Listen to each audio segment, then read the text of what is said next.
Good evening, friends. I hope I'm clearly audible and visible. Please confirm that.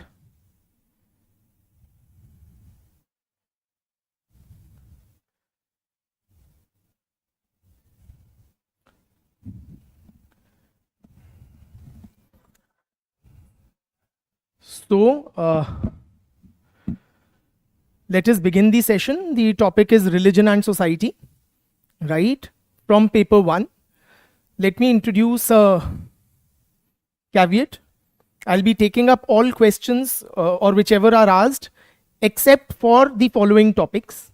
Even if it's a paper 1 question, but it talks about Indian society, I will not be taking up it up in this session, because that we can discuss in once we are done with paper 2. Or if it is a question surrounding religious pluralism, that again will be covered in paper 2. Or if it is a question pertaining to secularism. So these topics, secularism, religious pluralism or multiculturalism, all these topics will be taken up in, discussed in paper 2, and then we can address those questions. Feel very free now to shoot any other questions from the unit on religion and society in paper 1.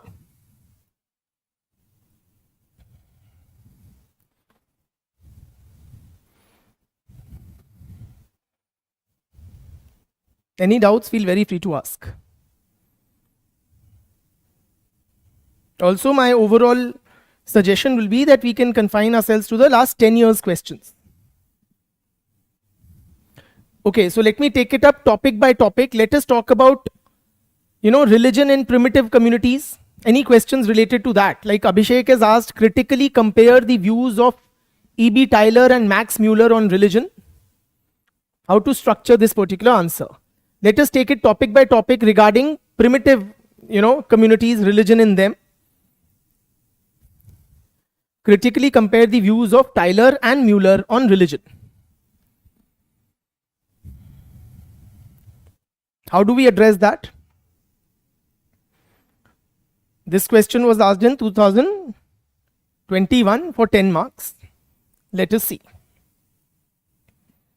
Another similar question has been, discuss the concept of animism and differentiate it from naturism, which was asked in 2024 for 10 marks. Right? So let us see how we will be addressing that question. So on what parameters we can compare animism and naturism? Or let me rephrase that, because the question asked is different. Critically compare the views of Tyler and Muller on religion. Tyler and Muller on religion. So, E.B. Tyler on religion and Max Muller on religion.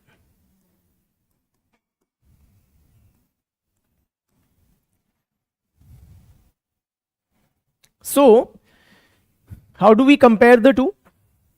Tyler has given the theory of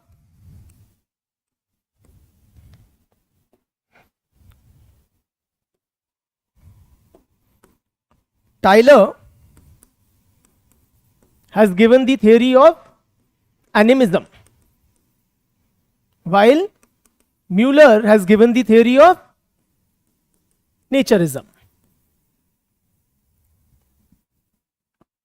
To explain the origins of religion in pre-modern or primitive societies. Right? What does this theory, or how does this theory see primitive religion? In the form of basically spirit worship. How religion began according to Tyler in the form of spirit worship. According to Muller, religion emerged in the form of nature worship.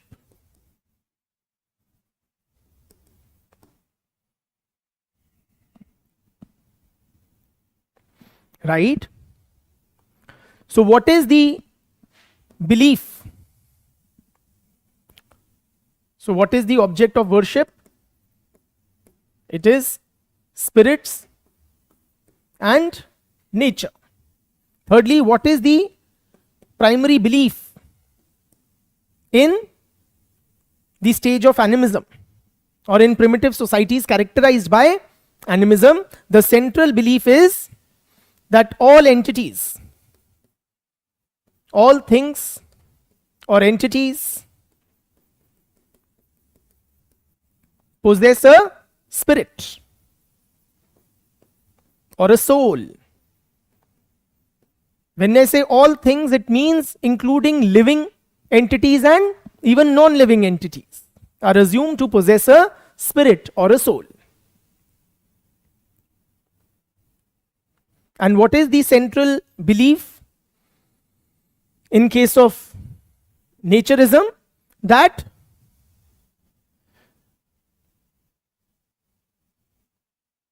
the natural forces are deities who govern the life of the primitive man. Forces of nature are deities.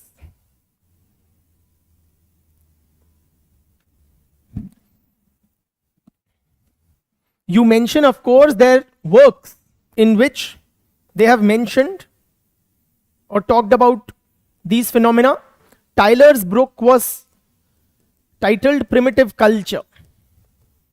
Primitive Culture. While Mueller's book was titled Natural Religion.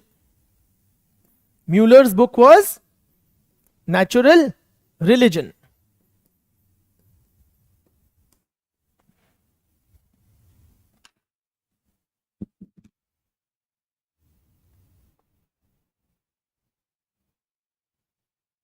Okay.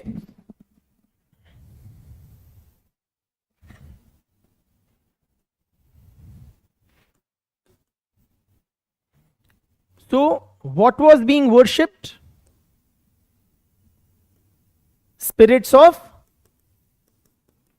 ancestors, or let us say spirits of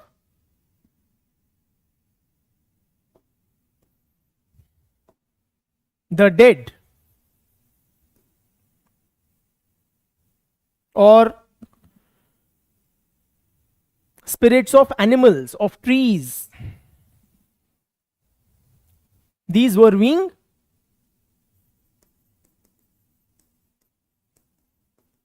worshipped. What was being worshipped in naturism? It was the personified form of the elements of nature, like wind, sun, or earth, and so on.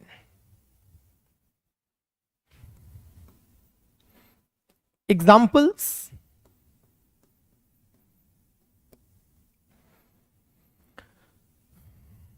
worship of spirits of ancestors,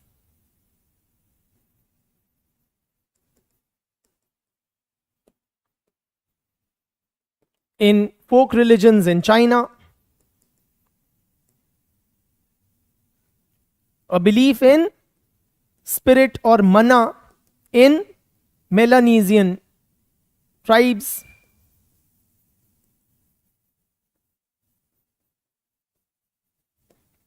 example of naturism would be the worship of Suryadev, personification of sun god, Agni Dev, Vayu Dev, etc. in Vedic Hinduism.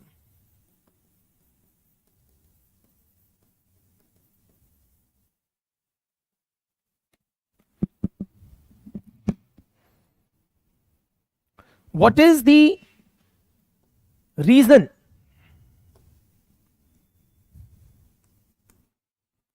why I am discussing this, friends? Please appreciate, one might feel that we have too little knowledge to write a full 10 marker, right? So how do we make multiple points out of limited knowledge that we have? That is what we are trying to do through this comparative table. What did I say just now? The reason. Okay. Basically, the reason for animism or spirit worship was to satisfy the intellectual curiosity or needs of the primitive man. So the primitive man was troubled by two major questions.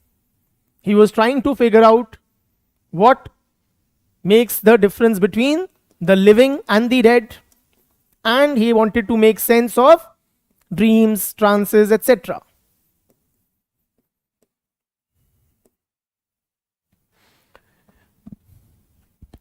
What was the reason for the emergence of nature worship? It was to satisfy the, help me here, to satisfy, yes, I will not proceed unless and until you help me.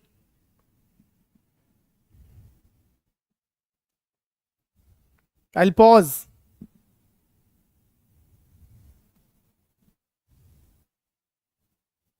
Sadia, Aryan, any of you? I hope you've been revising enough, yeah?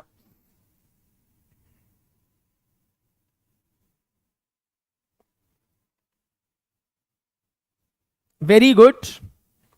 To satisfy the, very good, Abhay, Abhishek, Disha, the emotional needs of the primitive man. Because when, he was very vulnerable to the forces of nature, and personifying and worshipping forces of nature helped him gain a sense of control or peace. Right? Because natural events would produce feelings of awe, wonder, fear, and terror in the primitive man. Right? So to deal with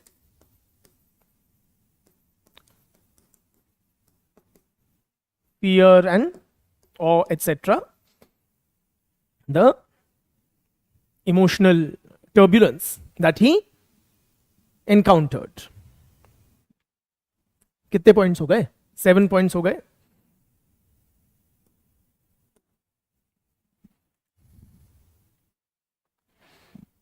What else? On what basis they came up with these theories? So the basis of animism was, reports from field studies,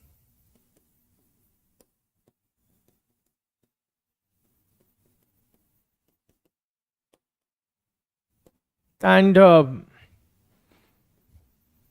ethnographic accounts of different primitive communities. Ethnographic matlab a detailed study of a community, looking at its life in totality. Okay, its social organization, its economy, its political system, everything. That is what anthropologists used to do. They would go and live with the tribe, spend many months, and then come out with a detailed report on various aspects of their social life, including religion. Right? While क्या नाम है तुम्हारा, naturism was based on a study of ancient texts, scriptures, and language. Please appreciate, Max Muller was a linguist, Indologist. He studied Sanskrit in great detail and Sanskritic scriptures in great detail. Right? And he used to draw comparisons between, say, deities in Vedic Hinduism and deities in ancient Greece, in ancient Rome. And though he would draw parallels based on language or common linguistic origins. All right, so he studied scriptures like Vedas, Greek mythology, all of that. So this is this क्या नाम है, theory of animism is an outcome of anthropological research. This is more an outcome of linguistics.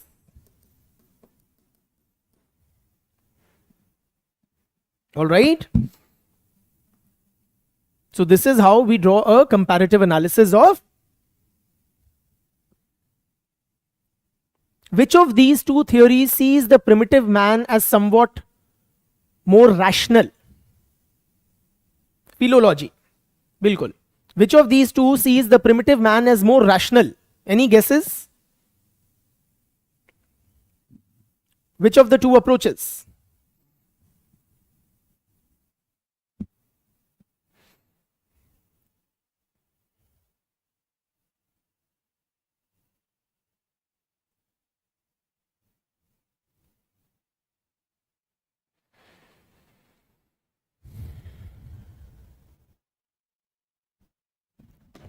Friends, it is the theory of animism. It pictures the primitive man as rational. Because the primitive man is trying to find the reasons. No, not naturism, but animism. Primitive man is trying to identify the underlying causes or reasons for the differences between the living and the dead, or phenomena like dreams and trances. Naturism sees the primitive man as, what should I say? Poetic, creative. Mueller says that, religion is a disease of the language. So it is because of perversion of language, or because of language, that religion evolves.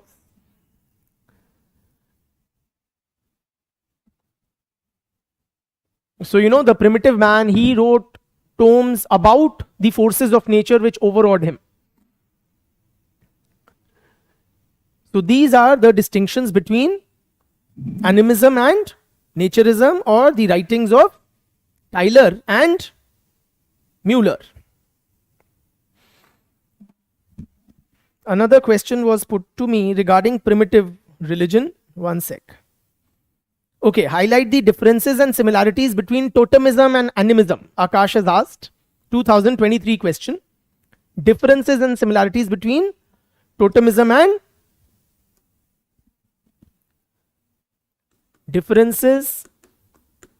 similarities between totemism and naturism, right?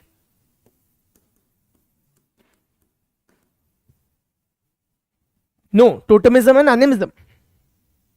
Totemism and, thank you for the correction, animism.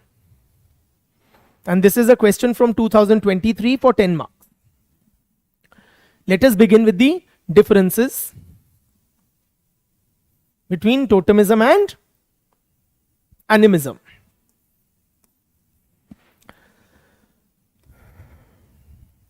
What is the underlying belief when the totem is worshipped? That plant or animal is the totem. The plant or animal totem is the common ancestor.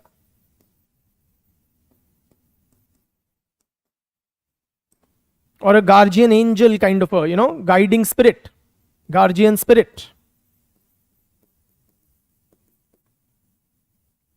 of the people. Those who worship the totem, they tend to believe so.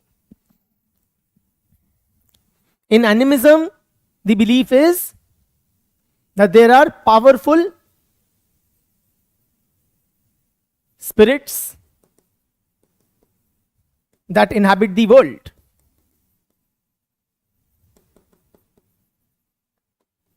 That give life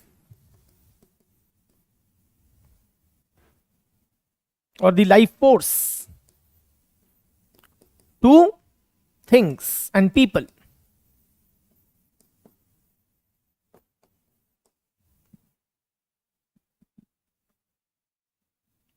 All right. Of course, we mention key theorist for animism, for totemism is Emile Durkheim. For animism is E.B. Tylor. We mention the respective works.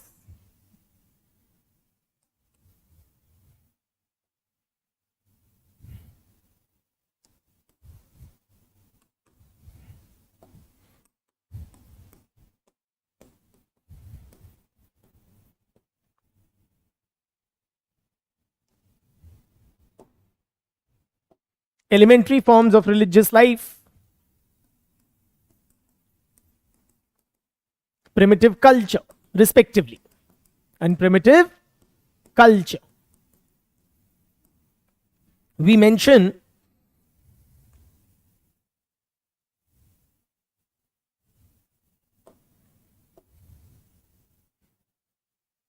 not Taylor, Sadia, Tylor. Make that correction.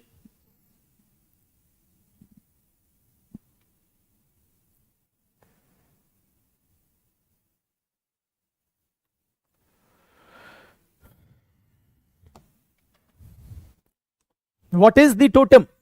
Totem is understood as a symbol of the clan.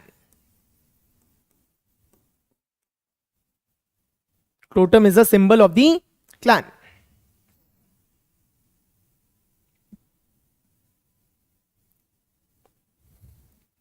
While what is the spirit?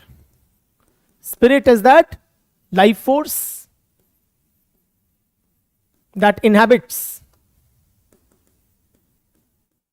various living and non-living things.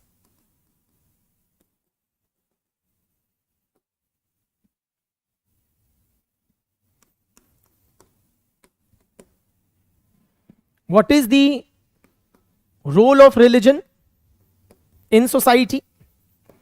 According to the theory of totemism, it is to enhance group solidarity, ensure effective social control, provide a shared morality,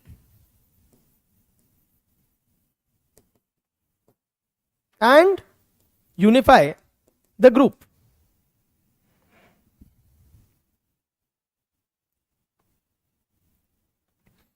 What is the purpose of religion as per the theory of animism? It is to, as we had discussed, to satisfy the intellectual needs, the intellectual curiosity of the primitive man.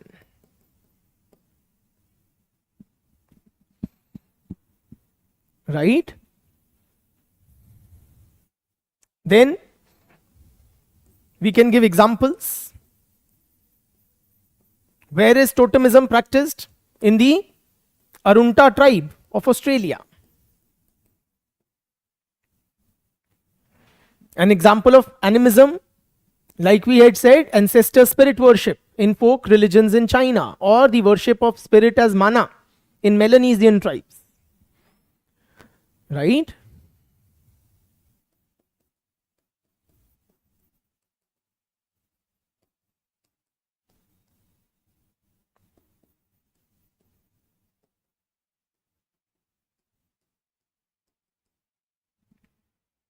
This is how we can distinguish between totemism and animism.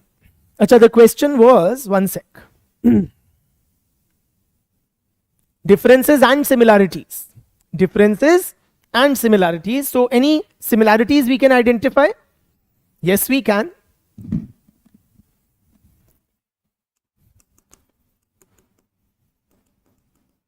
Number one, both are primitive forms of religion.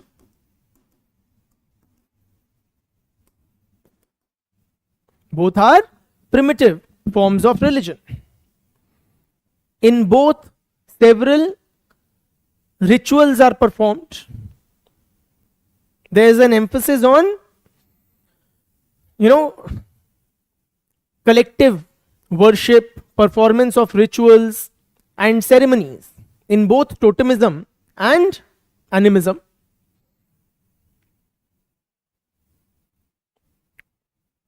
Both kind of subscribe to the notion that, or both are in a sense pre-monotheistic. Both are non-monotheistic or pre-monotheistic kind of religions. So monotheistic religions like Islam and Christianity, they emerged later due to, or there was this evolutionary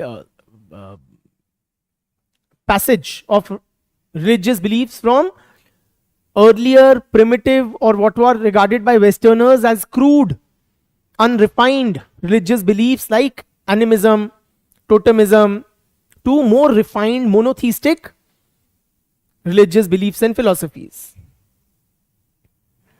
Okay? So both are non-monotheistic. Both emphasize on collective aspects like rituals being performed by the community, offerings being made by the community, and so on. In both we see that there is, religion serves to regulate social behavior of man. How? Through various taboos, interdictions, prohibitions.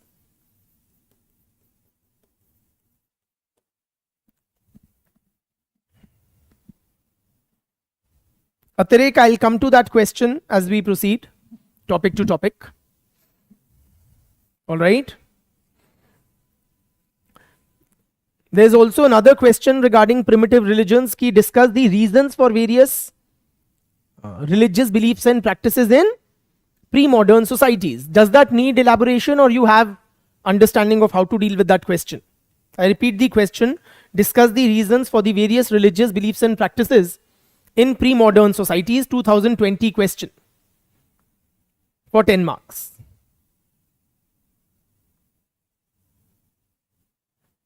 Very quickly, friends, yes or no? Should I discuss it?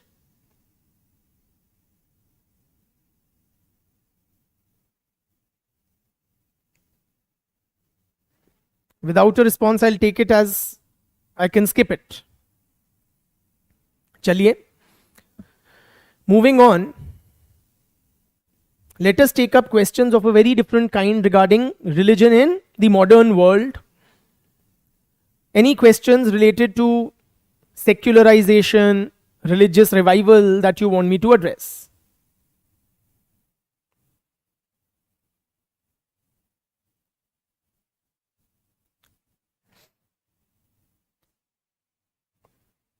Very well, skip the question on reasons for religious beliefs and practices in pre-modern societies.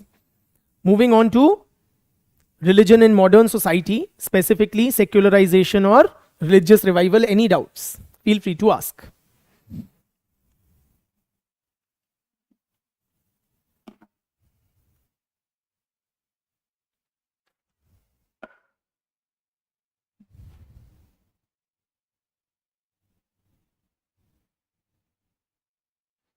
Abhay has asked a question that has one component. Discuss the challenges of religious revivalism to a secular nation state.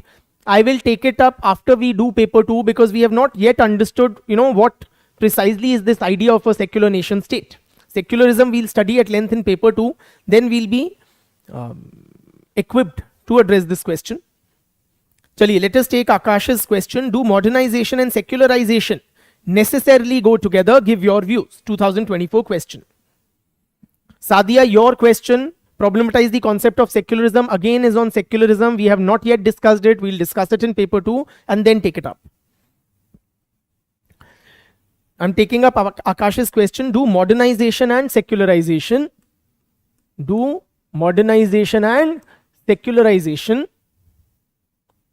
necessarily go together?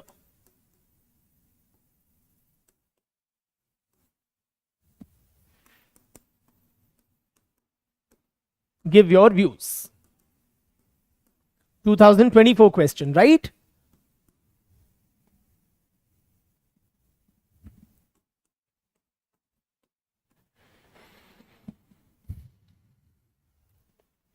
If I recall correctly, it was a 20 marker.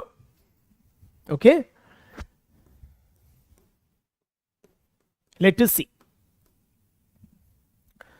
What is the broad argument that you will make? Do they necessarily go together?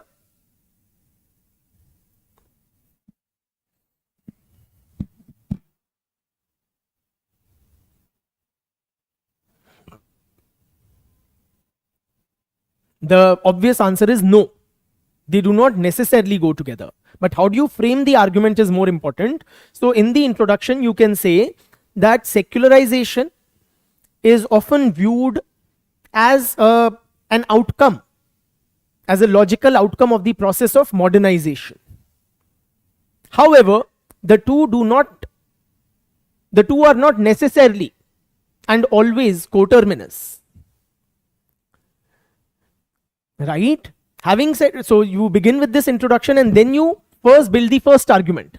Why is secularization seen as a logical outcome of modernization? So you give this introduction.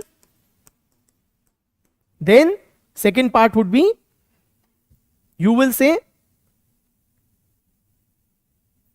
modernization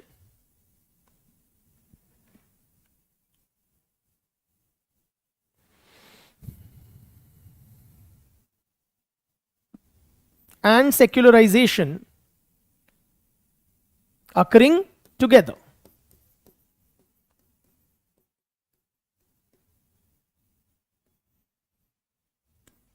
There you elaborate the argument of the secularization, the proponents of secularization. So why do they go together? Because modernization involves an expansion in the scope of scientific knowledge, spread of scientific temper, rationality,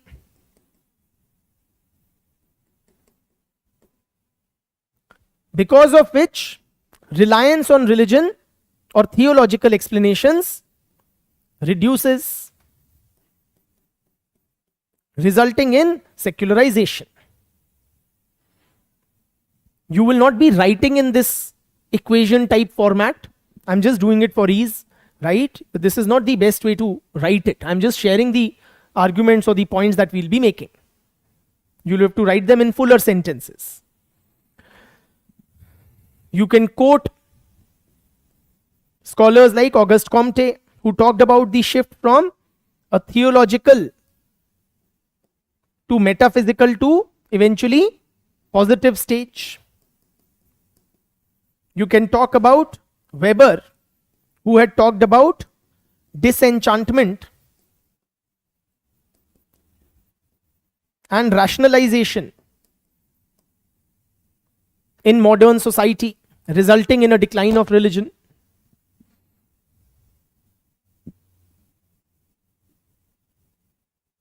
All right. Then we can talk about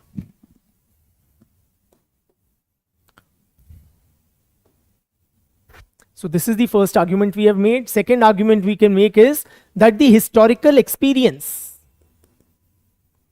of Europe also bears testimony to this. So Europe saw a very clear decline in religiosity after having undergone modernization. So when Europe underwent modernization due to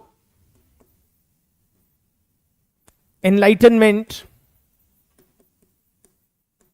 the French and the Industrial Revolutions, there was a perceptible decline in church attendance. There was a perceptible increase in those who claim to be atheistic and agnostics.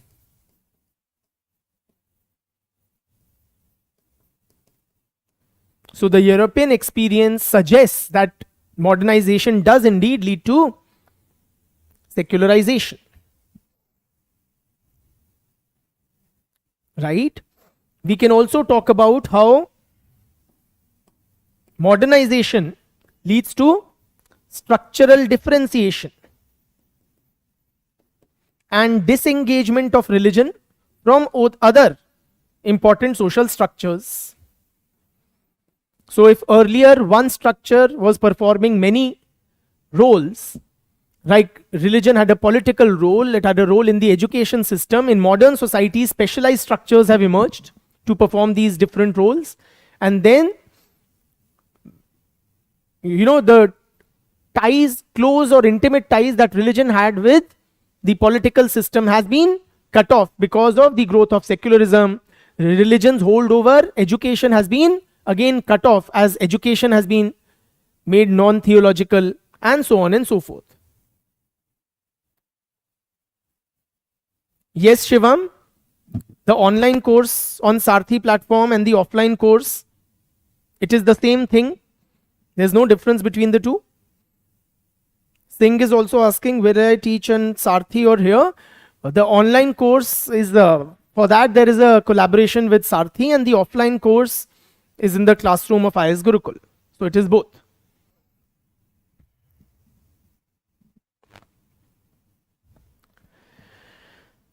All right.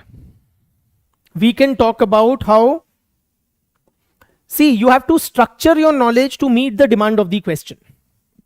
जो हमने point secularisation में पढ़े as it is मत लिखिए, link कीजिए modernisation से कि modernisation से ऐसा हो रहा है एंड उसकी वजह से सेक्युलराइजेशन हो रहा है. Right? Then you can say कि मॉडर्नाइजेशन की वजह से what is happening, there is religious pluralism, more heterogeneous societies, multiplicity of religions coexisting. Because of religious pluralism, the monopoly of any religion over the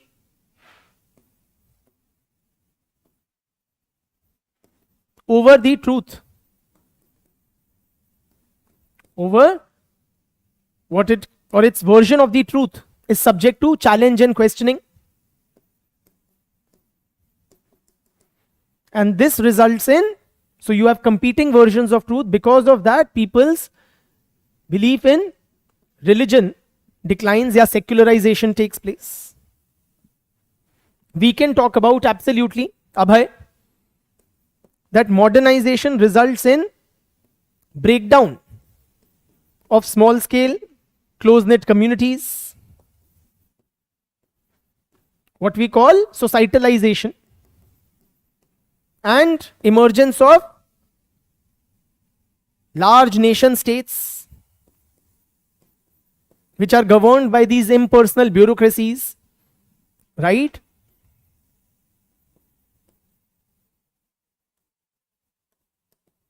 Which is not conducive for the flourishing of religion, resulting in a decline in religion, what we call secularization. Atirik, that will be the second part, right? The first part will be why many consider that secularization and modernization go hand in hand or go together. Okay? So we've given enough arguments why why decline of religion and modernization are seen as parallel kind of processes. Then the second part. Now you will need a subheading for that. What will be the appropriate subheading for this answer? Don't tell me it will not be criticisms. Don't say criticisms.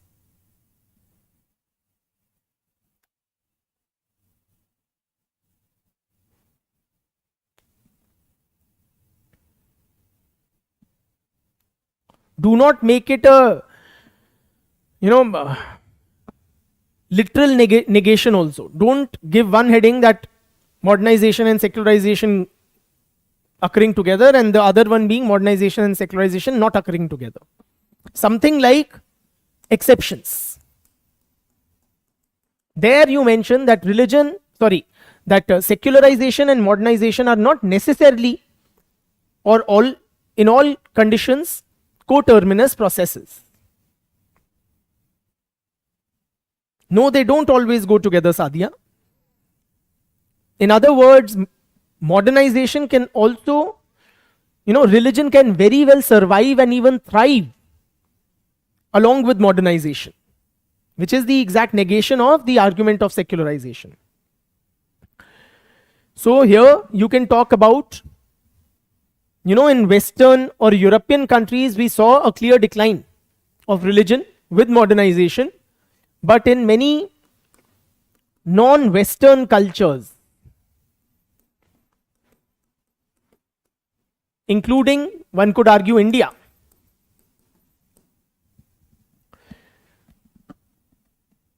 while Indian society and many non-Western societies are undergoing modernization, in various forms, industrialization हो रहा है, urbanization हो रहा है, political modernization हुआ है through the acceptance of the modern liberal democratic political framework, legal modernization हुआ है, and so on and so forth. Yet they have not undergone secularization to the same extent. People remain avowedly and deeply and very publicly religious.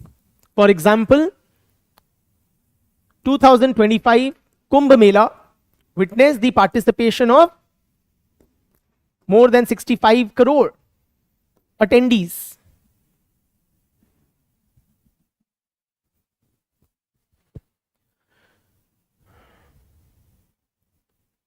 Goal CSC is asking 18th August batch, how many months it will take? Around 4.5. Roughly 4.5 odd months to complete the batch. We can talk about, so despite modernization, please bring the angle the question demands, right? Despite modernization, we have seen more than 65 crore attendees in the Kumbh Mela. We can say modernization gives us new improved technologies, and these modern technologies can help to or facilitate and popularize religion.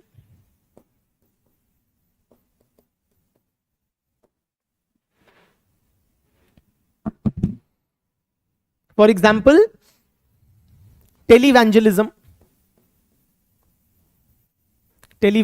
like Zakir Naik, so many.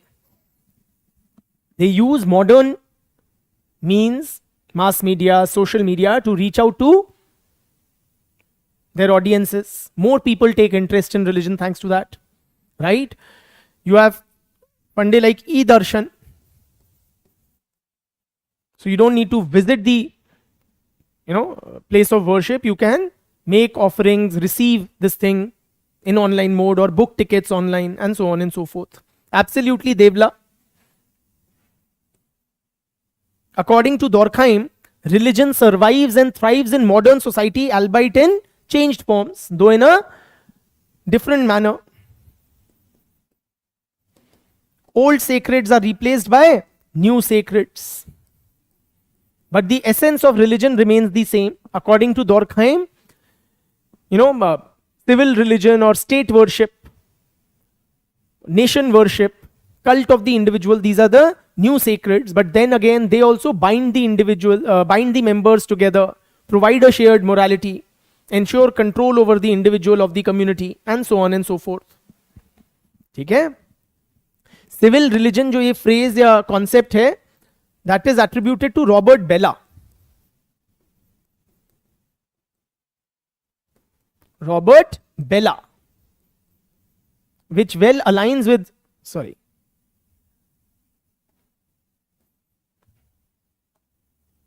Durkheim's argument. So we can talk about how religion flourishes in this form. We can talk about religion sustains even in despite modernization in a more privatized mode of worship. So people in Europe may not be going to churches or places of worship in very large numbers, but they do pray privately in the privacy of their own homes or bedrooms even. Yes or no? Who gave this concept? That worship has become more individualized than a community event. किसने बताया था? Quickly guys.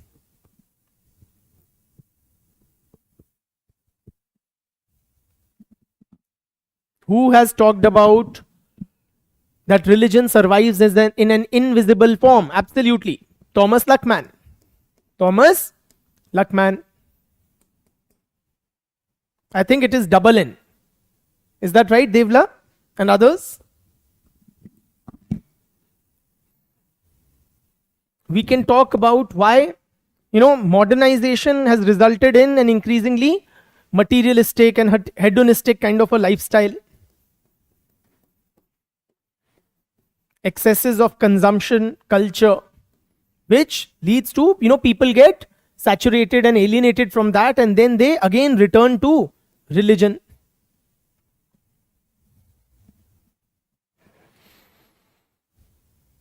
ठीक है? Modernisation से क्या होता है? Is characterized by growing individualism, breakdown of the traditional communities. Again, then people are driven towards religion as a source of identity, belonging.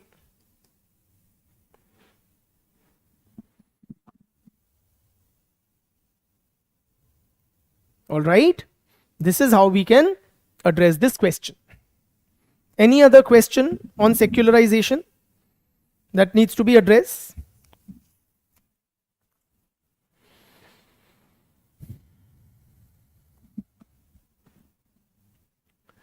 In conclusion, how will you conclude it?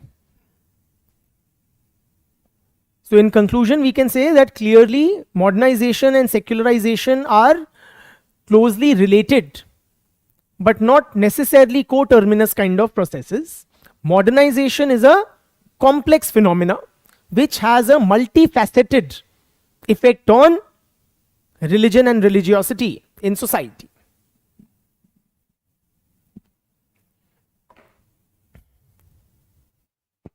Chaliye. Next question. Any other question on secularization? Friends, any other question on secularization? Feel very free to ask.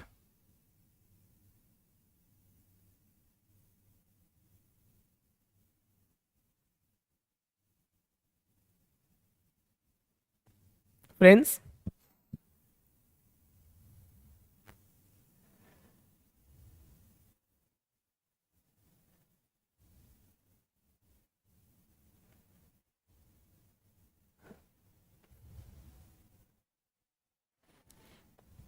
Monmith is asking connection between secularization and secularism. I repeat, secularism we will study in detail in paper 2. Then we'll be better equipped to answer questions on secularism.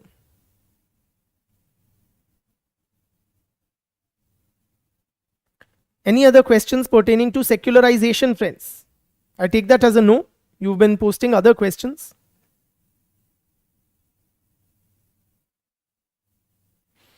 Regarding the Devla, your question on multicultural society, religious diversity, etc., we will discuss it once we have done paper 2 again, because we'll be talking about the religious, linguistic, all kinds of diversities in India. Chaliye, let's talk about sects and cults. New religious movements is also the same thing.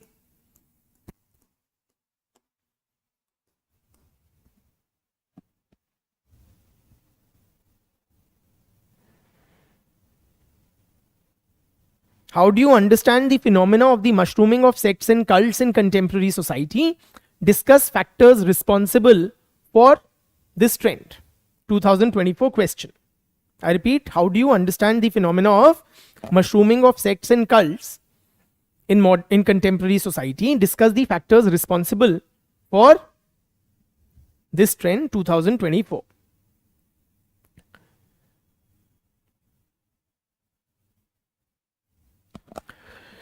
Firstly, friends, while interpreting the question, please appreciate, though there are two sentences which seem to be two questions, which orientation part? Abhay? I didn't understand. Acha, okay, I understood the question. Please make it a full, single comment. I'll come to your question in a bit. New religious movements. Let me address this question. How do you understand the phenomena of mushrooming of sects and cults in more contemporary society? Discuss the factors responsible for the trend. Okay? Essentially, though it sounds like having two parts, it is really one question. Basically, it is asking you to analyze this phenomena of the growth of sects and cults, why they are mushrooming in contemporary society. तो ये seemingly दो parts का है, but effectively एक ही चीज मांग रहा है कि ये क्यों हो रहा है. So what you do, if it is a 20 marker particularly, you shed some light on this phenomena, talking about that yes, we are witnessing a proliferation of sects and cults in the present times. In the course of the answer, you throw examples to illustrate your point. And then you come to the factors which are responsible. Give a subheading, factors, and then you talk about factors. You can also, if you choose to, before coming to the factors, you can briefly explain what sects and cults are. Alright, now coming to the factors part. What are the factors responsible for the growth of sects and cults? You can talk about kind of disaffection or dissatisfaction with traditional religions. So the mainstream religions like Hinduism, Islam and Christianity have come under continuous and various attacks from reformers, scientists, atheists, rationalists, other religions, right? So that reduces people's sense of belief in their sanctity. Their doctrines, the social structures which they have spawned, they are continuously questioned as oppressive, exploitative, so on and so forth. Irrational, primitive, and so on. Okay? Another explanation is, a sense of rootlessness that characterizes contemporary life. So traditional structures have collapsed. Communities or that community bonding has become a thing of the past. There is a sense of anomie. So people kind of, seek a sense of belonging, a sense of direction, which membership of sects and cults seems to provide.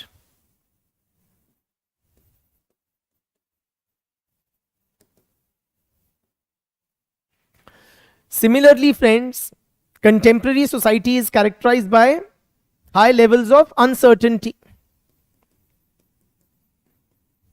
Anthony Giddens, scholars like Anthony Giddens have called or said that late modernity is characterized by, what do you call? Or it is a risk society, very high levels of risks.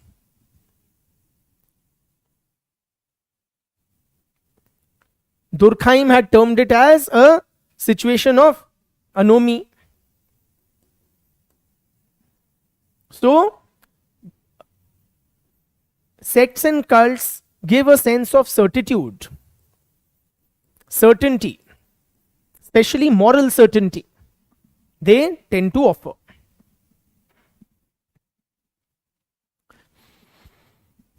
Sects and cults are also proliferating because of growing inequalities. As globalization is advancing, friends, as globalization is advancing or global capitalism is advancing, we see existing inequalities becoming more grave and newer forms of inequality also emerging, just the digital divide, right? So, because of the exacerbation or worsening of inequalities, many feel a sense of relative deprivation. Many feel they are being marginalized, taken advantage of.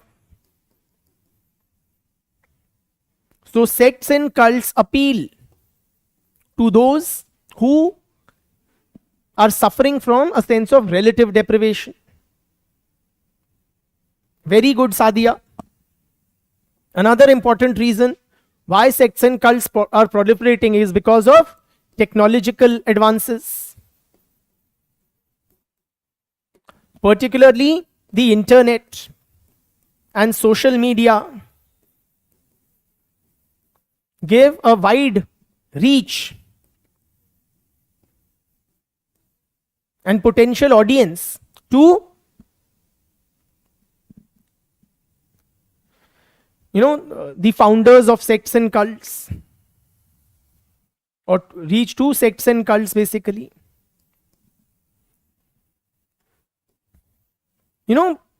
Another interesting thing that one can say, sects and cults are typically founded by what kind of people, what kind of personalities?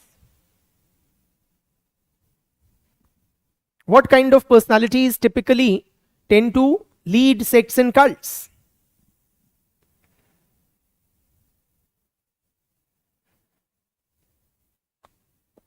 Yes, friends.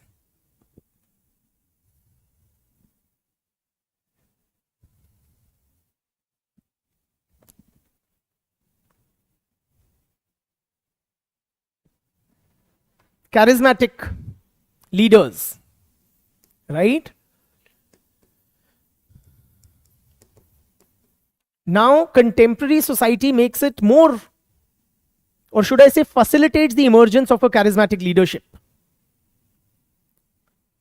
No, not emotionally weak, Sadia. Sorry.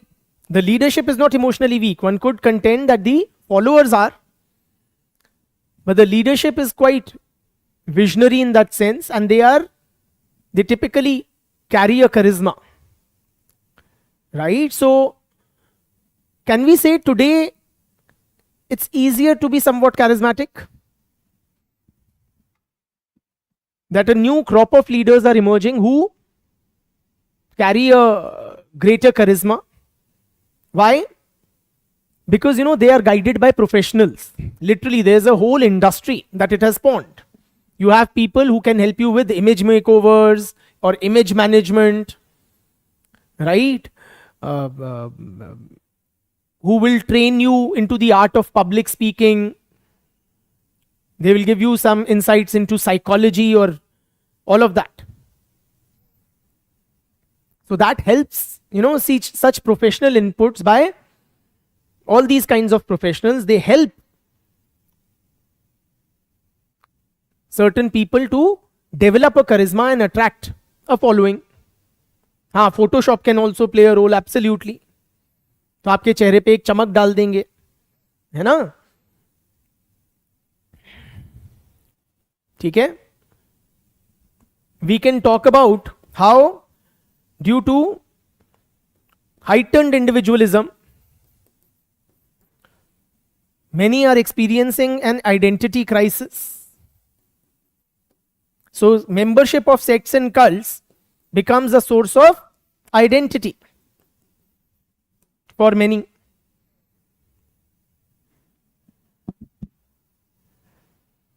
Sects and cults, their proliferation can also be understood as a reaction against the excesses of modernity. Modernity, particularly its materialistic and consumerist culture that it spawns.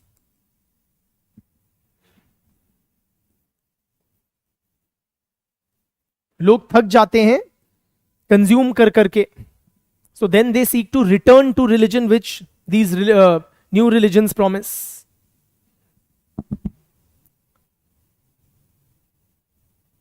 Absolutely, Sadia, you can talk about emotional, economic insecurities, all of that. Any other questions relating to sects, cults, new religious movements? Please throw. Other questions, friends?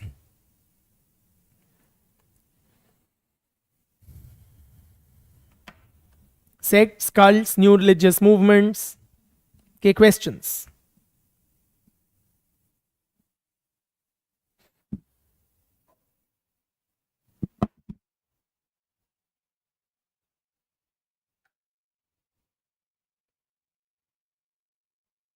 Absolutely, Sadia.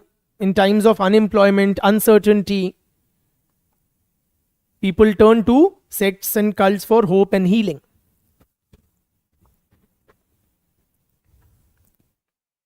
Sneh, I'll take up your question later. Fundamentalism ka. First, let's stick to sects and cults.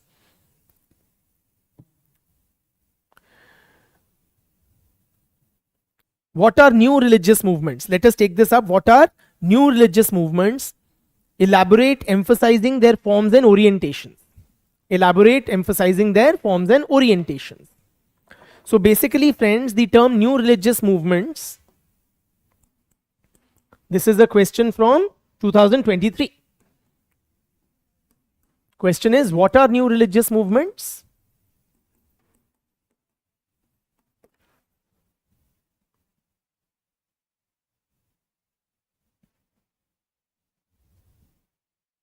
Elaborate, emphasizing their forms and orientation.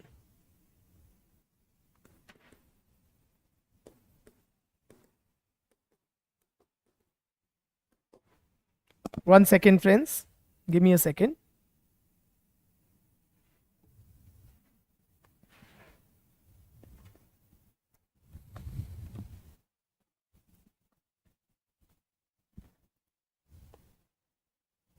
Yes, that world affirming, world accommodating we'll be discussing just now, Atarik.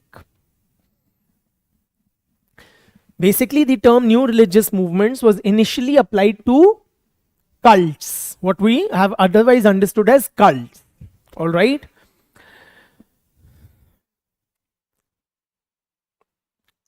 More broadly, the term new religious movements can be used for both what we have understood as sects as well as cults. All right. So new religious movements were, we can say broadly, newer and smaller religious groups that began or emerged in the Western societies, particularly during 1960s and 1970s. These new religious movements, they in many ways challenged the traditional religions and offered, religious, newer religious explanations, theology, rituals, etc. Absolutely, it is a more neutral term, since the term cult particularly had acquired a negative connotation in public discourse. The term new religious movements found was preferred in academic writings to refer to newer, smaller religions. All right. Now, new religious movements, their forms and orientations, right? So, we have a threefold classification of new religious movements. They can take the form of world rejecting new religious movements. They can be world accommodating new religious movements, and they can be world affirming new religious movements. World rejecting, world accommodating, and world affirming. World rejecting movements, as the name suggests, they teach a withdrawal from the world. They reject the world that we live in as either too decadent, beyond redemption, and therefore not fit for spiritual well-being. Right? They advocate living, separately or cut off from the world, and rejecting its ethos or what is considered as very obvious and normal in the mainstream society. Now, this classification has been given by scholars like Roy Wallace. Roy Wallace. From his eyes, ISKCON, International Sri Krishna Consciousness Movement, he classifies it as a world rejecting NRM. Right? In the Western sense, it can be considered as world rejecting, because they do suggest that the ISKCONites should be involved in their own world and the rest of the world engaged in Krishna Bhakti, etc. Absolutely. The Osho movement also, right? So these movements are world rejecting movements. World accommodating movements क्या होती हैं? They do not advocate rejection of the world. They suggest, kind of living within this world while focusing on one's own spiritual growth.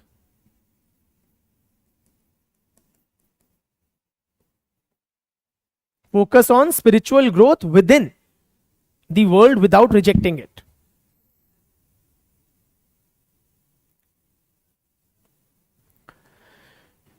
For example, movements like Sahaj Yoga.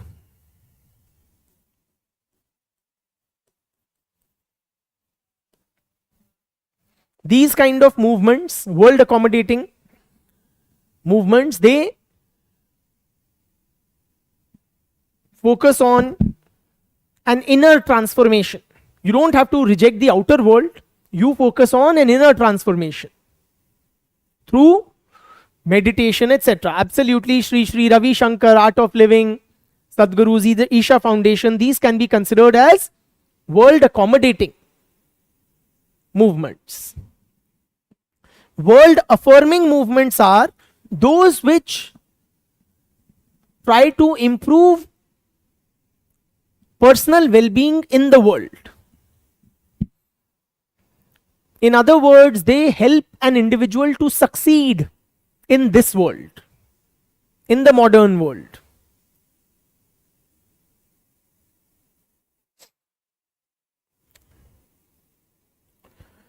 So these movements sometimes claim to be more spiritual and even non-religious in character.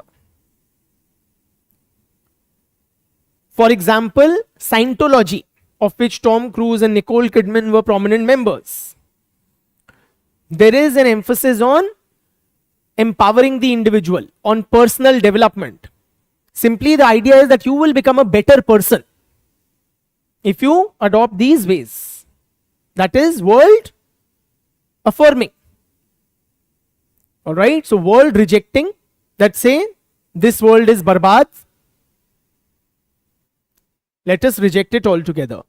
World accommodating, which accepts the world as it is and focuses on individuals' spiritual growth. And world affirming, they say you can do well in this world if you follow such and such ways. Like in Scientology, there is a process of auditing that the members are expected to undergo. What about Vipassana, friends? Sadia is asking, what about Vipassana? How do you see that? What is your take? How should Vipassana be classified?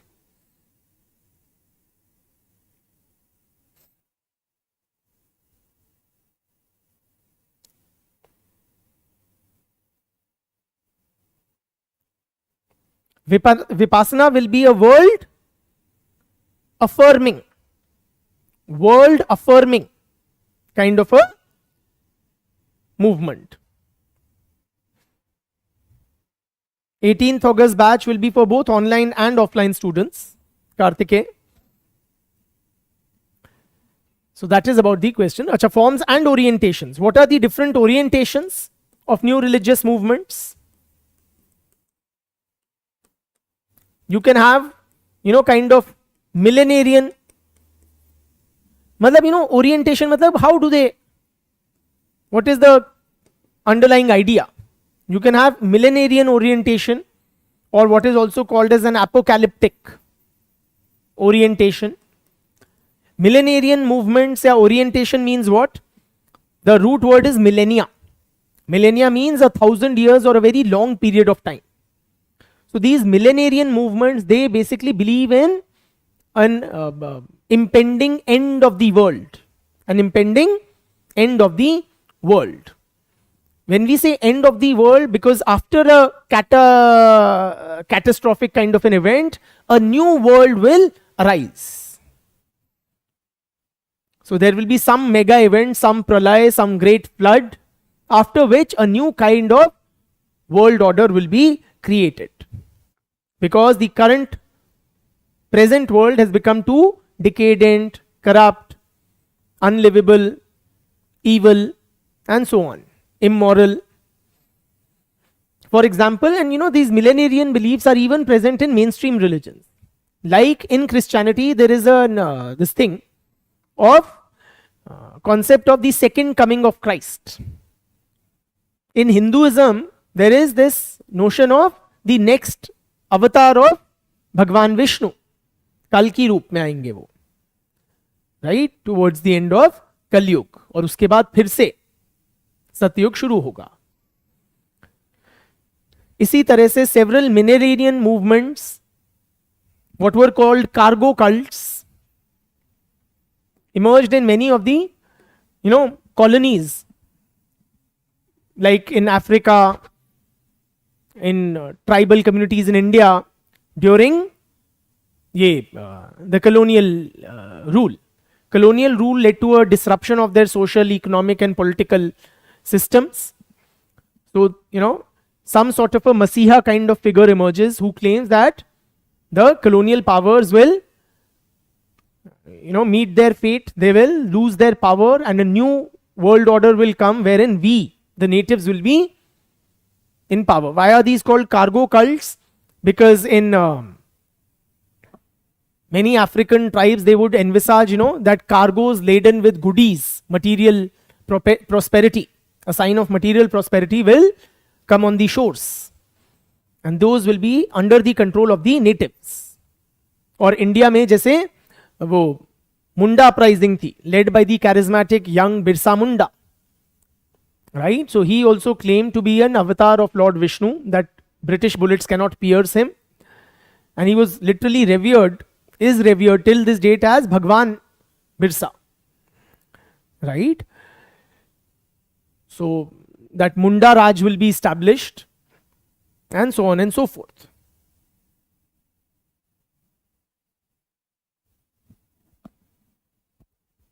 All right.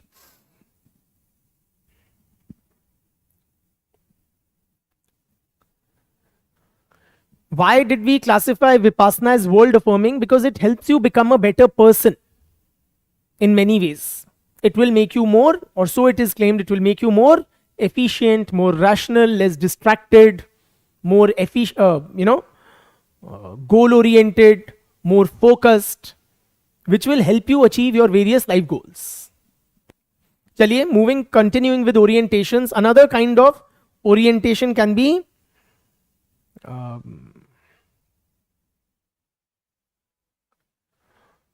what we call activist orientation. An activist orientation. Activist orientation matlab not just spiritual renewal for the individual, but also there is focus on social reforms. On social reforms. All right.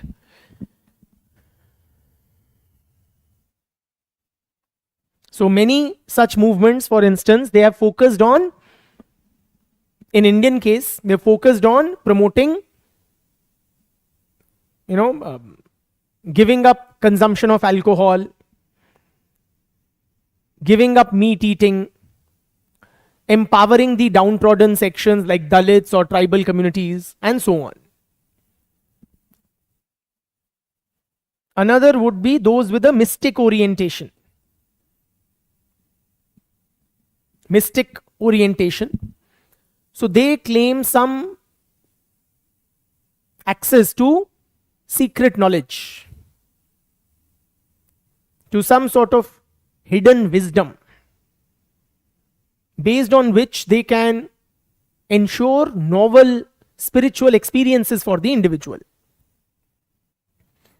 Then you can have therapeutic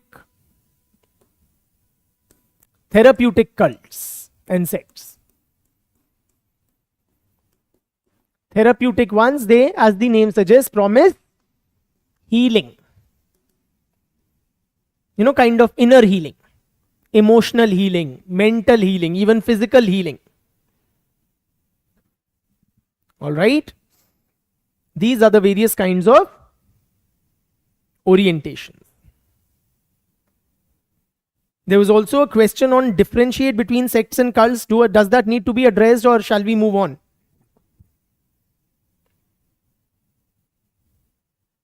Quickly, friends, respond please.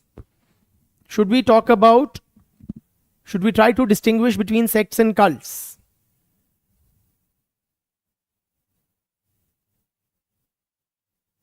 Very well. If that is not required, shoot questions from any other topic related to religion, except for secularism and pluralism, which will be discussed in Indian context in paper 2.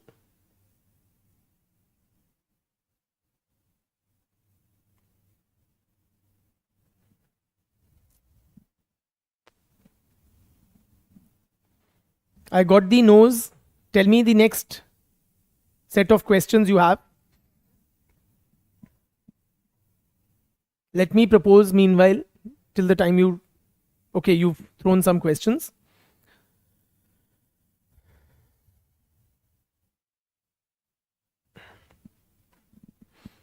एक एक करके लेते हैं. Please do not put any more questions. Let me take the ones which have been already this thing. Are all world religions patriarchal? Substantiate with examples. Abhay, which here? Are all world religions patriarchal?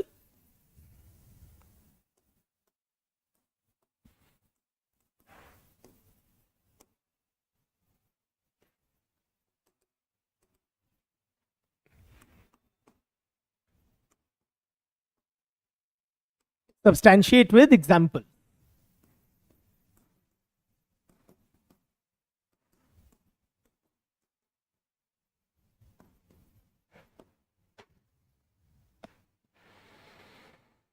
Now in this question, friends, I'll share the content in just a bit, but first I want to get the structuring right. How should we be, presenting the information? 2019 question, thank you. 10 marker, 20 marker, Abhay. Also, let us get the structuring right. There are two broad ways in which one can structure the answer. One is talking about various religions. So you write a para or a point on Hinduism and identify how it is patriarchal, Islam, how it is patriarchal, Christianity, how it is patriarchal, Zoroastrianism, and so on and so forth. Shintoism, Confucianism, native African religions. Another way of structuring this answer is in terms of the patriarchal elements and then giving examples from different religions regarding those aspects. My suggestion will be you should go with the latter. We should go with the latter, so do not go religion wise. Better to structure the answer in terms of the patriarchal elements in various religions.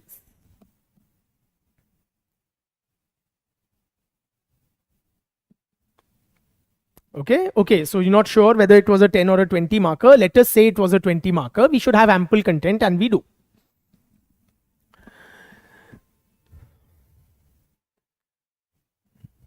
So the question was, are all world religions patriarchal? Substantiate with example.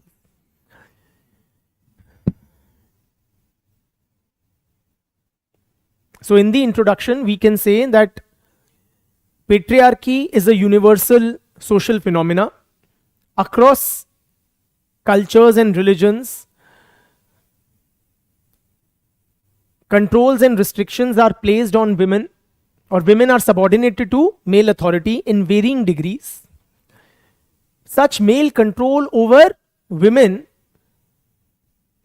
receives sanction from religion to a very large extent. To a very large extent. It was a 20 marker. Okay. Then you give a subheading, patriarchy in religion, or religion as the basis of patriarchy.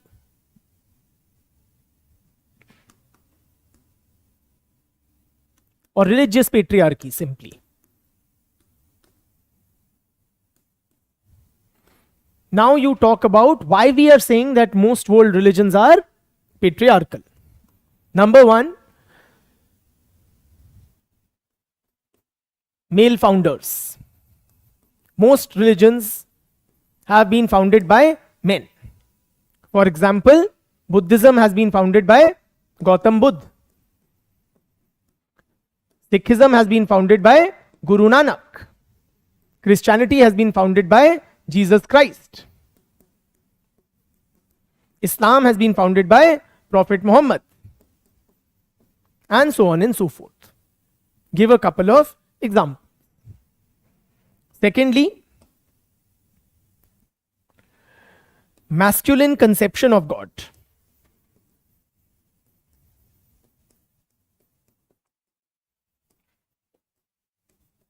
In many religions. For example, in Christianity, God is referred to as the Father.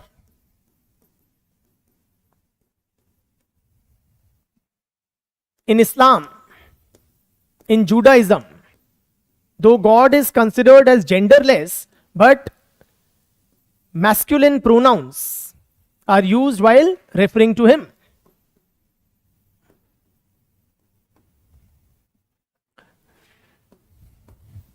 Thirdly,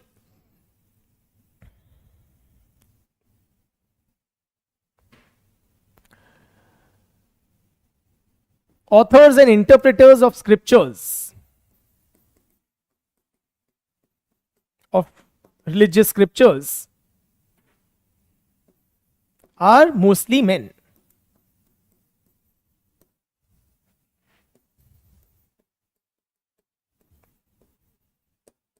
For example, the Ramayana and Mahabharata, the great Hindu epics, were authored by or the various Vedas, the Upanishads, these were largely the works of male sages.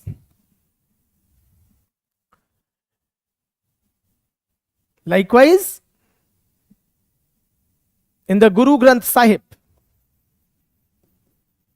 it is largely male voices which find expression, and so on and so forth. और क्या नाम है उनका? Fourthly, priestly function is mostly performed by men. For example, the Pope in Christianity, priests and religious authority figures. Religious authority is vested in mostly men. The Pope in Christianity, the Caliph in Islam, right? The Shankaracharyas in Hinduism,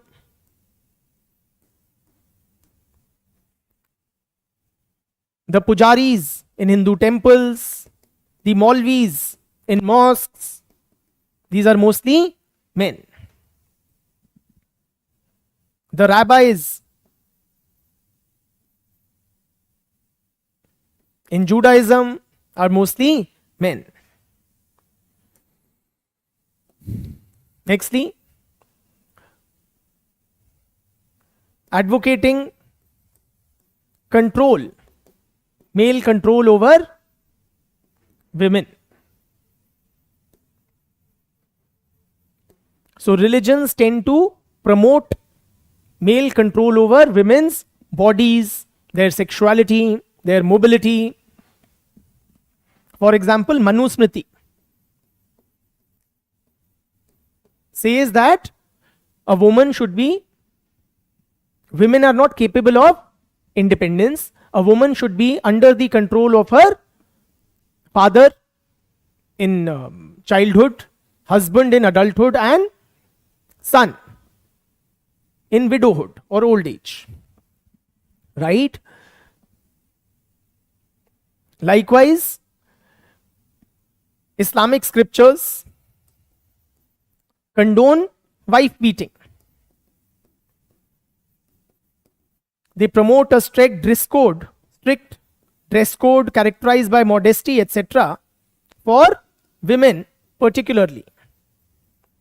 Though there is a modest dress code for men also, but it is not as strictly implemented.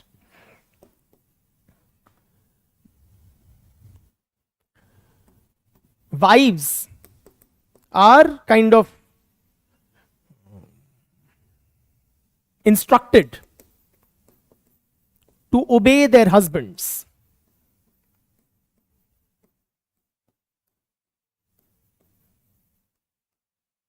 For example, in Hinduism, there is this, ideal of the Pativrata Nari, so on and so forth. In Christianity, in the Christian scriptures also, it is mentioned that women must obey their husbands.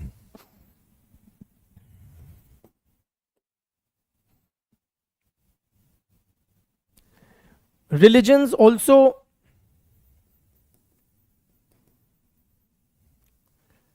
give unequal rights,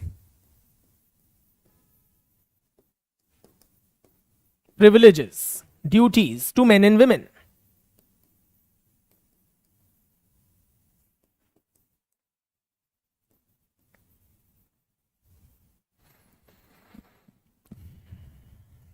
For example,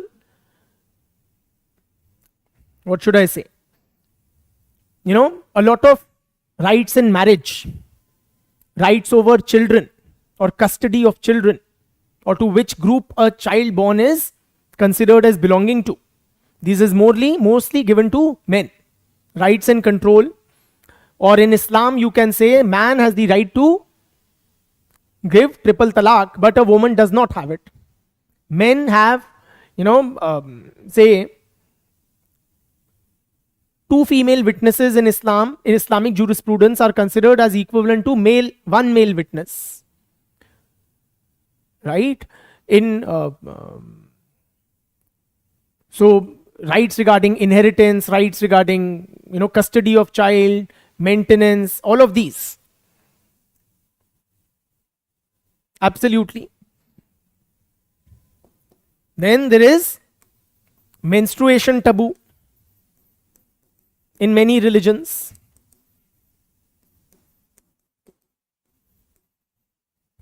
For example, the very recent case of entry of women in the Sabrimala temple.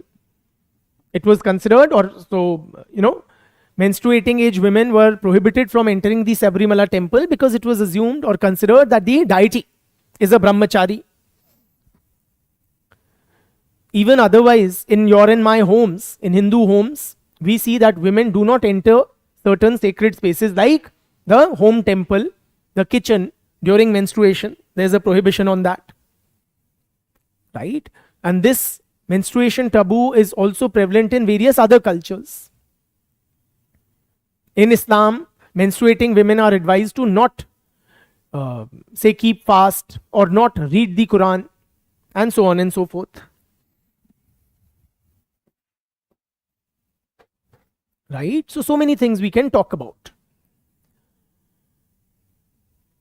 Religion, sometimes there is, religious mythology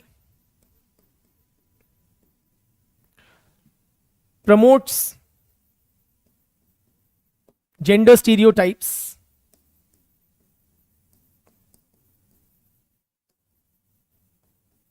In religious mythology, women are often portrayed as seductresses, as the cause of downfall or misfortune, as a bone of contention leading to wars. Right?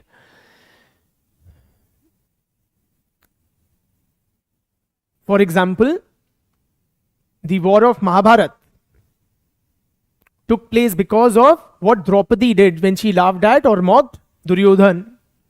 The war of between Sri Ram and Ravan took place because Shupnakha was trying to seduce Sri Ram or Sri Lakshman. Right? It was Kekai prodded by Manthara, again two women who plotted the Sri Ram taking Vanvas or to be sent to Vanvas. So women are often portrayed as these scheming, evil, seductresses. A lot of negative portrayal. In Christian mythology, you will see it is Eve who tempts Adam to disobey God and eat the forbidden fruit. And that was the original sin, the pehla paap. And since then, humanity has been condemned that you shall, you'll have to sweat it out if you want to. You will have to earn your bread through the sweat of your brow. So in many ways, we can see that religions have patriarchal tendencies. Okay, they justify male control, restrict women's this thing, deem them as impure, and so on and so forth. Now coming to an important question several of you have been asking, can we also affirm with the counter view? With the counter view. The counter view can also be mentioned, right? So what we can say, the answer is yes, Abhay and others, to your question. Yes, we can talk about the counter view, but decidedly the patriarchal dimension has to be highlighted far more. It does not have to be equal. Okay, somehow the way the question is worded, it is implicit that you have to largely, it says substantiate. So when you are asked to substantiate, it is somewhat taken as a given that this is true and you have to say why or give examples. But yes, you can and should give counter views, but it should be only shorter. Okay, while talking about counter views, you can say, so however, this is not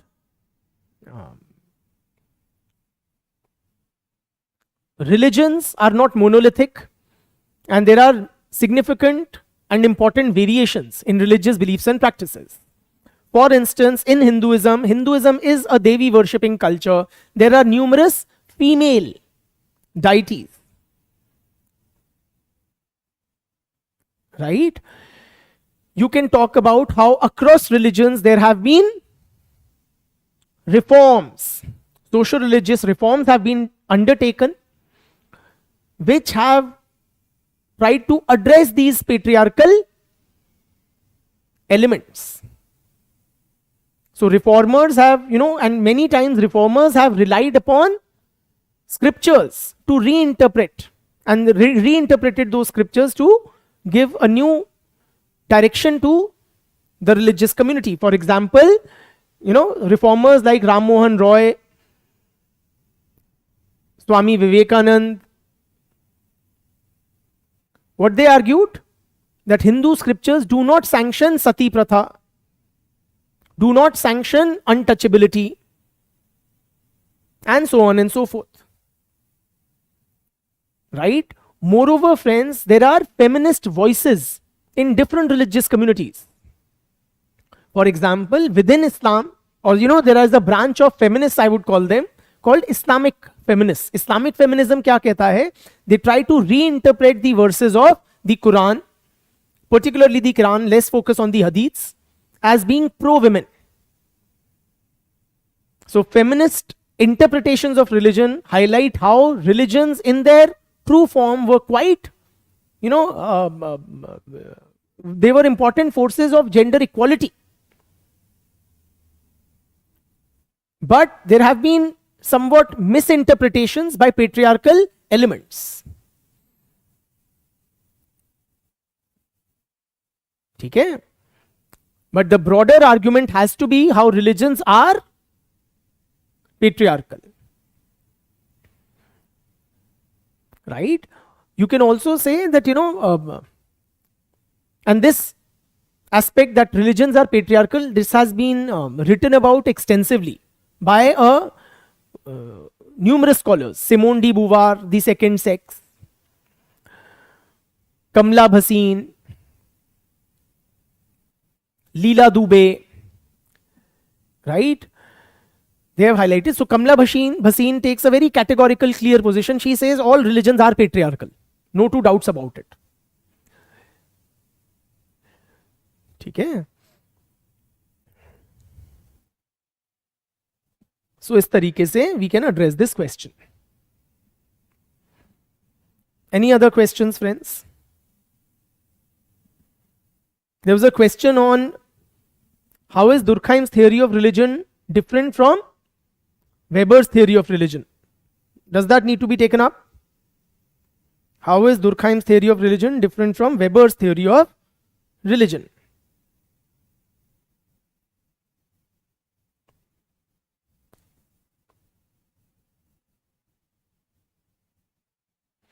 Chali, let me take up other questions that you've asked. Science has empirical means to logical ends. Science has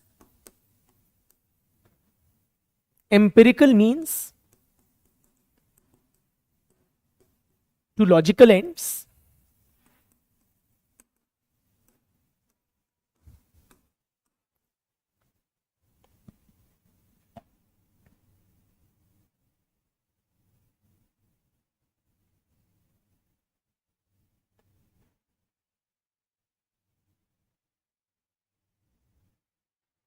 And religion has non-empirical means to logical ends. And religion has non-empirical means to logical ends. Did I get the question right? Please correct me. And the question is comment.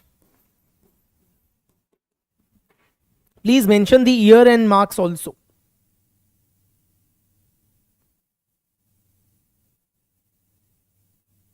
(2013) question. For how many marks? This particular one? Devla?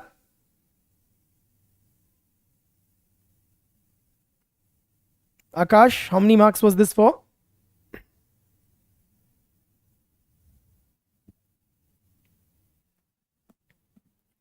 2013, how many marks?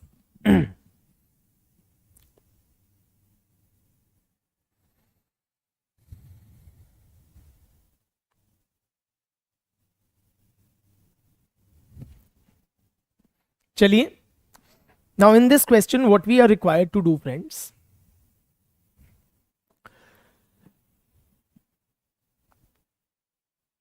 Repeated in 2015 and 10. I doubt it would have been repeated in the same manner or with the exact same wording.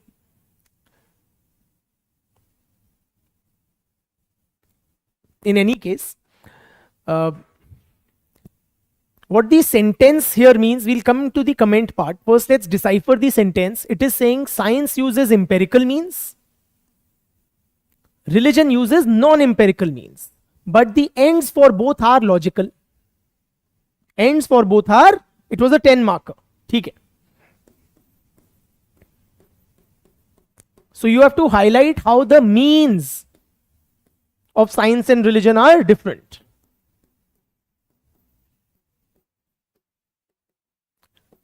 यानी science के empirical हैं और religion के non empirical हैं.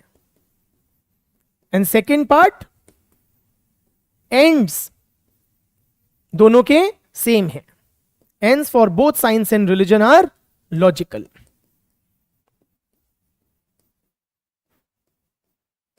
It is important to interpret the question appropriately, right? Now coming to the first part. So let us say, the comment part or any negation of it we'll come to later, but first let's try to substantiate this statement. That will be a part of commenting upon it. Okay, one can agree with the statement when you comment upon it. So on the agreement part, you have to highlight why or how the means of science and religion are different. Science uses empirical means and religion uses non-empirical means. So you have to focus on the methodology. The scientific method is what? Basically centered on experimentation. The focus is on collecting data. So during scientific investigation, we use the method of experimentation. We collect empirical data or facts. Then we process this data objectively. So that is what you have to explain, that these are empirical means. And then we try to arrive at a conclusion or a generalization, which establishes a relationship between the variables under consideration. All right, thank you, Sadia. It was exactly the same question she's saying in both years, in 2 years. So these are how the science uses empirical means. And then you contrast it with the approach or methodology of religion. So religion does not delve into systematic, there is no systematic data collection as the basis of knowledge creation in religion. Instead, religion relies on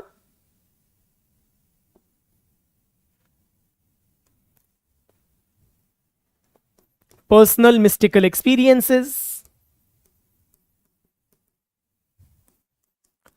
revelations,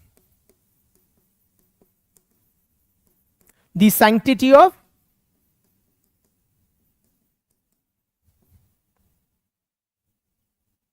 customs,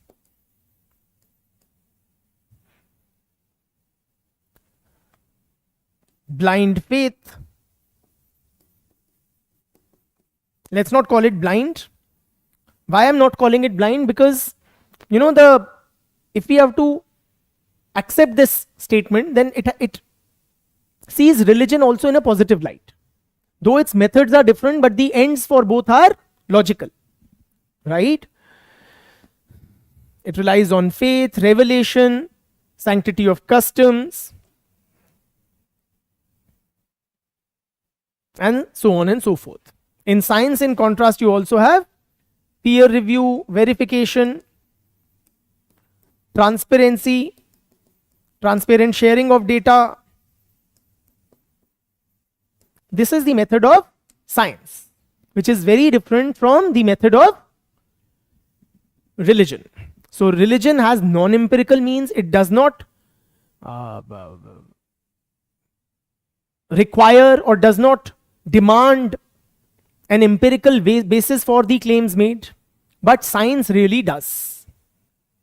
So if in science you have new evidence or new data which contradicts previous claims or findings, those will be changed, but this is not the case with religion.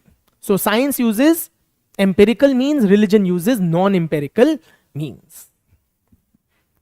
Then the ends for both are same. Both are pursuing logical ends. Why the ends of science are logical, or why the goals of both are logical? Because both are endeavors to improve human life. Both are endeavors to expand or deepen our understanding of the world.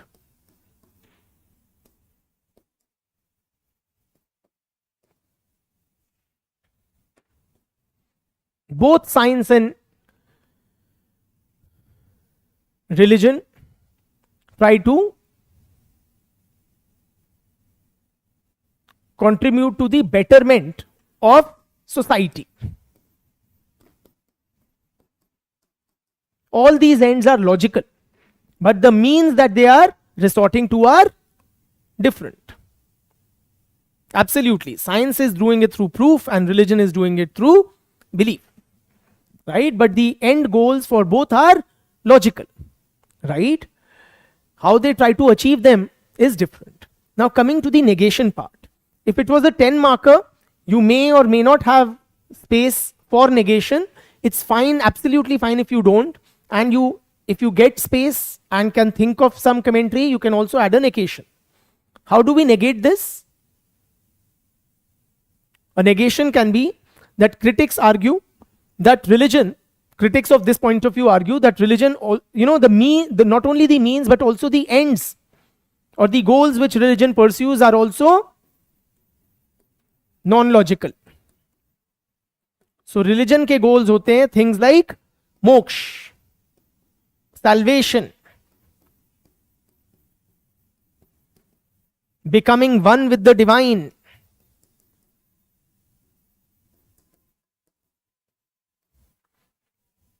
to enter heaven, avoid hell. These are all non-logical ends. For example, scientists like Richard Dawkins sees religions not only methodology flawed, but its purpose is also detrimental to human well-being. All right? That is how we can address this question.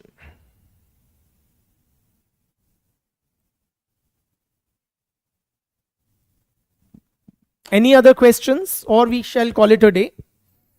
Acha, one question was being asked repeatedly by Sneh. So Sneh, I would like to, okay, I see your question. Is religion playing an important role in increasing fundamentalism? Give reasons for your answer. 2016 previous year question. I repeat, is religion playing an important role in increasing fundamentalism? Give reasons for your answer. 2016 previous year question. Her doubt is that isn't religion the sole reason behind fundamentalism? The answer to your doubt is no. Not only is religion not the sole reason, it is not even the main reason for fundamentalism. Now this may seem counterintuitive कि religious fundamentalism है तो उसका कारण religion ही तो होगा, but नहीं. Religious fundamentalism का primary causative factor है modernization, globalization. So these social processes which seem to be posing a threat to religion, they are, when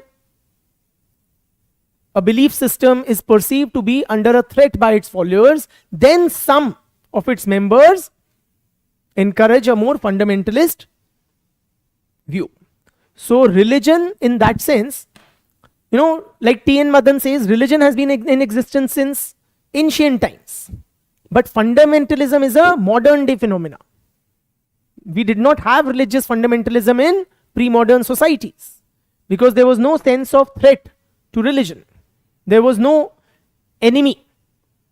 Like, in modern times, Islam sees the Western civilization or United States of America, Israel as enemy nations. So international geopolitics is a factor that spawns fundamentalism. Modernization spawns fundamentalism because it seems, that religion is under significant decline. So let's cling to the basic tenets. Globalization, with its tendency to homogenize cultures, that can be seen as a causative factor for fundamentalism. Religion, counterintuitively, is only incidental to religious fundamentalism. Okay? Yes, as some scholars contend, certain religions have a greater propensity to give rise to fundamentalist movements. So in that case, the theology may be somewhat contributory or contributing to the rise of fundamentalism. But most factors, causative factors, tend to be non-religious in character. I hope that is addressed, guys.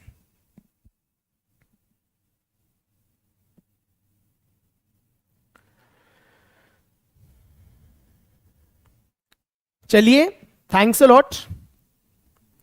I hope it was a useful session and wish you guys all the best.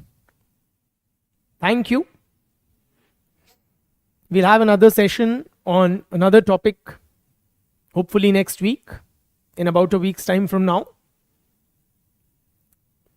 Thank you, friends. बहुत बहुत धन्यवाद.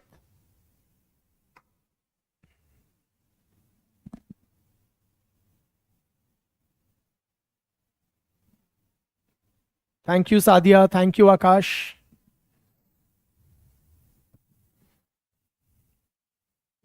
Thank you, everybody.